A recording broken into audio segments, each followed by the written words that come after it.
Do you suppose that faith was easier for Jesus' first century apostles than it is for his 21st century apostles? Let me ask that question again.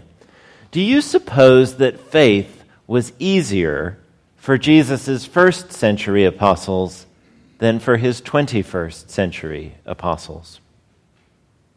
Think about it. In their moments of struggle, the original apostles could remember back to their experiences with Jesus himself. They could think about the teachings that they heard from his own lips and the miracles they saw at his own hand.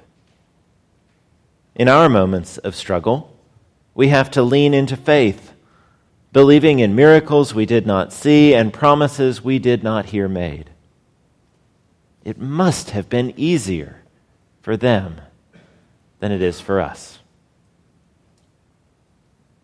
Yet when we look at the whole span of Christian history, only a precious few of Jesus' followers were actually privileged enough to stand in his presence. There are far more Christians who did not know Jesus than there are Christians who did. Dietrich Bonhoeffer never met Jesus, yet he lost his life for proclaiming that German nationalism was an offense against God. Martin Luther never met Jesus, yet he stood up at his own trial with his books of theology stacked high on the table and said, "Here I stand, I can do no other." St. Augustine of Hippo never met Jesus, yet he crafted some of our most beloved doctrines and wrote of his own experience of faith, "My soul was restless until it found its rest in thee, O Lord." Even St. Paul, who lived in the age of the apostles, did not meet Jesus in person. Jesus had ascended into heaven long before Paul's dramatic conversion on the Damascus Road. While Paul may have heard Jesus' voice, he never shook his hand. When Paul writes in today's reading from 2 Timothy, "I am not ashamed, for I know the one in whom I put my trust," Paul claims a familiarity with Jesus that, at least according to the history books, he did not enjoy. The Jesus that Paul knew so well and trusted so much was the Jesus that Paul knew through the testimony of others and through the accounts of Jesus' recorded deeds. Our good treasure is the knowledge that God created everything that is, and that God refused ever to give up on his creation. Our good treasure is the knowledge that Jesus, the only Son of that very same God, created a pathway for us to live together with God forever. Our good treasure is the knowledge that we are part of something that is bigger than we are, something that transcends the self, something that will endure beyond the span of our mortal lives. Faith was no easier for Paul than it is for us. Paul's zealousness is a matter of choice, and it is a choice that we can make just as well as he can.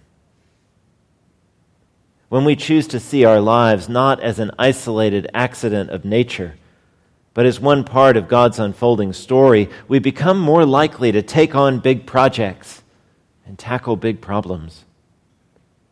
When we choose to see our lives not as being sustained by our own industry, but by God's unmerited and unbounded grace, we become more able to trust God, more able to trust other people.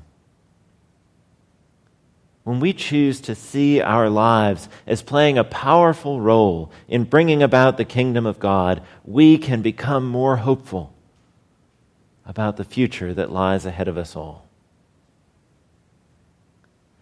Today's reading gives us the sense that Timothy may have been wavering a bit in the choice that Paul wants him to make, in the choice that Paul wants us to make.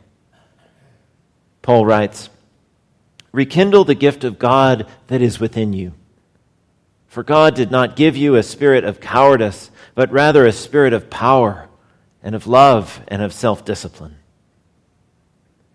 The choice is yours, Paul writes to Timothy and to us.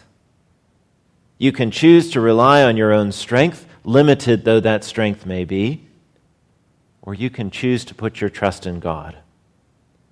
You can choose to live a discouraged and cynical life, or you can choose to be filled with the same strength and the same power that sustained Paul and everyone else who has ever suffered for the gospel. Everyone struggles to keep their faith at the front of their minds. Paul alludes to Timothy's struggles. The great theologians and reformers write openly about their struggles. And I suspect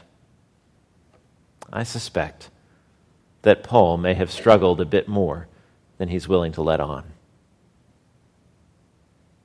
What defines us as people of faith is not the struggles that we face, but the choices that we make in the face of struggle.